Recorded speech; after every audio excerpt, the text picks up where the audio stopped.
제1부. 왕의 식사는 왜 국가의 일이었을까? 우리는 흔히 왕의 식사를 떠올리면 금으로 만든 그릇과 산의 진미가 가득한 화려한 수라상을 상상합니다. 12가지 반찬이 차려지고 진귀한 음식들이 끝없이 올라왔을 것이라고 생각하기도 합니다. 하지만 실제 조선의 왕은 단순히 맛있는 음식을 먹기 위해 식사를 하지 않았습니다.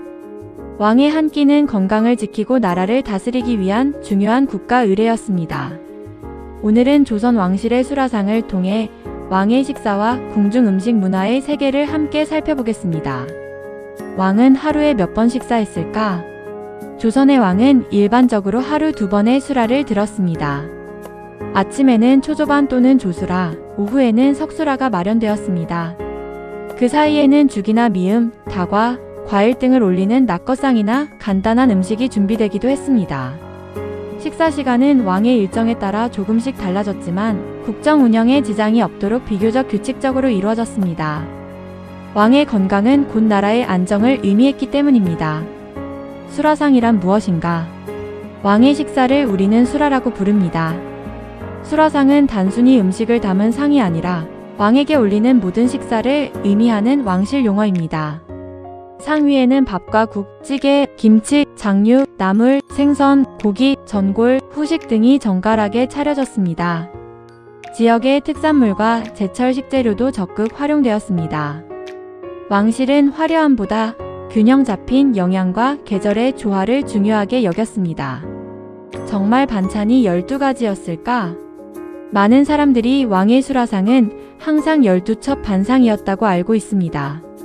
하지만 이는 절반만 맞는 이야기입니다. 왕의 식사는 상황에 따라 구성이 달라졌습니다. 평상시에는 12첩 반상이 기본이 되는 경우가 많았지만 국가적인 경사나 큰 의례가 있을 때는 훨씬 많은 음식이 준비되기도 했습니다. 반대로 왕이 몸이 좋지 않을 때는 소화가 잘 되는 죽이나 담백한 음식 위주로 간소하게 차려졌습니다. 즉, 수라상은 정해진 형식만 따르는 것이 아니라 왕의 건강과 상황을 고려해 마련되었습니다. 수라관에서는 누가 음식을 만들었을까? 궁중 음식을 책임진 곳은 수라관이었습니다. 이곳에서는 숙련된 상궁과 나인들이 음식을 준비했습니다. 각자의 역할도 세분되어 있었습니다. 밥과 국을 담당하는 사람, 반찬을 만드는 사람, 떡과 한과를 만드는 사람, 차와 음료를 준비하는 사람까지 전문적으로 나뉘어 있었습니다. 궁중 음식은 뛰어난 조리 기술뿐 아니라 정확한 위생 관리와 엄격한 예법이 함께 요구되었습니다. 최고의 재료가 모이다. 왕실에는 전국 각지에서 진상품이 올라왔습니다. 동해의 생선, 남해의 해산물, 전라도의 곡식, 제주의 귤, 강원의 산나물 등 계절마다 가장 좋은 식재료가 궁궐로 들어왔습니다. 하지만 값비싼 재료만 사용한 것은 아니었습니다. 제철 식재료를 가장 신선한 상태로 사용하는 것이 더 중요했습니다. 왕의 건강을 지키기 위해 음식은 약과 같아야 한다는 생각이 궁중 음식의 기본 철학이었습니다. 왕은 혼자 식사하지 않았다. 왕이 식사를 할 때는 여러 사람이 함께 준비를 도왔습니다. 상궁과 내시들은 정해진 절차에 따라 음식을 올렸고 식기의 위치와 음식의 순서까지 모두 엄격한 규칙을 따랐습니다. 왕은 식사 중에도 예법을 지켰으며 음식을 함부로 남기거나 흐트러뜨리지 않았습니다. 수라상은 단순한 식탁이 아니라 왕실의 품격을 보여주는 공간이었습니다. 음식에도 철학이 있었다. 조선 왕실은 음식을 단순한 먹거리로 보지 않았습니다. 몸의 균형을 맞추고 계절에 순응하며 건강을 지키는 중요한 수단으로 여겼습니다. 음양오행 사상에 따라 음식의 성질을 고려했고 과식이나 편식을 피하도록 했습니다. 왕의 건강은 곧 백성과 나라의 안정을 의미했기에 수라상에는 언제나 의학과 영양, 예법이 함께 담겨 있었습니다.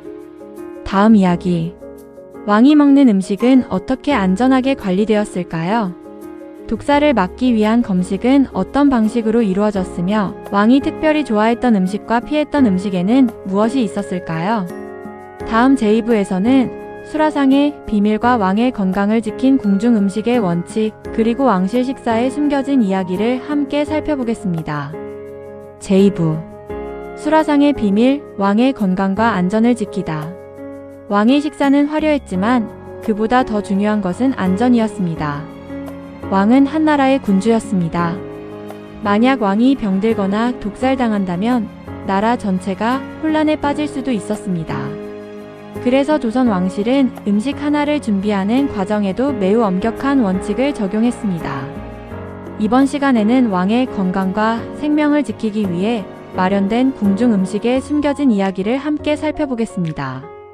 검식, 왕의 음식을 먼저 확인하다. 왕에게 수라가 오르기 전에는 반드시 검식 절차가 이루어졌습니다. 검식은 음식에 이상이 없는지 확인하는 과정입니다.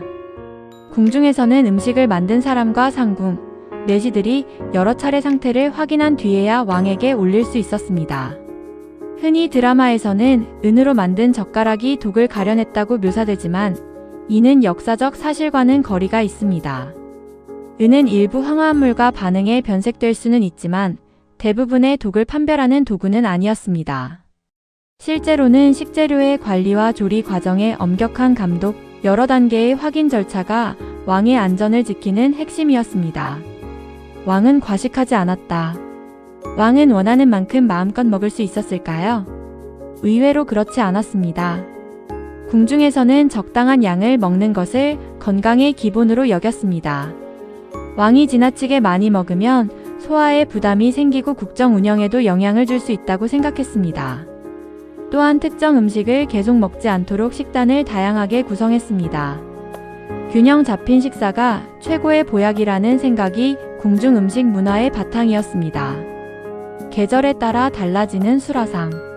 조선 왕실은 계절감을 매우 중요하게 여겼습니다. 봄에는 냉이와 두릅, 미나리 같은 봄나물을, 여름에는 오이와 참외, 수박 같은 시원한 식재료를, 가을에는 버섯과 밤, 대추, 햅쌀을, 겨울에는 따뜻한 탕과 전골, 저장식품을 많이 활용했습니다. 계절에 맞는 음식을 먹는 것이 몸의 균형을 유지하는 길이라고 믿었습니다. 오늘날 한식의 제철 음식 문화도 이러한 전통과 깊은 관련이 있습니다. 왕이 즐겨 먹었던 음식. 조선의 왕들도 각자 좋아하는 음식이 있었습니다. 세종은 고기를 비교적 즐겨 먹은 것으로 기록되어 있으며 영조는 검소한 식생활을 실천하고 소박한 음식을 선호한 것으로 알려져 있습니다. 정조는 건강관리에 관심이 많아 음식의 균형을 중요하게 여겼습니다. 다만 왕의 기호보다 더 중요한 것은 건강과 절제였습니다. 궁중에서는 왕의 체질과 건강 상태를 고려해 식단을 조절했습니다. 약이 되는 음식. 조선에서는 음식이 곧 약이라는 생각을 중요하게 여겼습니다. 몸이 좋지 않을 때에는 약재를 넣은 죽이나 탕을 올렸고 계절에 따라 기력을 보충하는 음식을 준비했습니다. 인삼, 대추, 생강, 황기 같은 재료는 음식과 약의 경계를 자연스럽게 넘나들었습니다. 궁중 음식은 맛뿐 아니라 몸을 다스리는 기능도 함께 갖추고 있었습니다. 수라간의 치밀한 준비. 왕의 한 끼를 위해서는 많은 사람이 움직였습니다. 새벽부터 불을 지피고 재료를 손질하며 여러 부서가 동시에 음식을 만들었습니다. 밥과 국찜, 전골, 후식까지 각각 담당자가 따로 있었고 모든 음식은 정해진 시간에 맞춰 완성되어야 했습니다. 왕이 식사를 시작하는 순간까지도 긴장감은 계속되었습니다. 음식은 정치이기도 했다.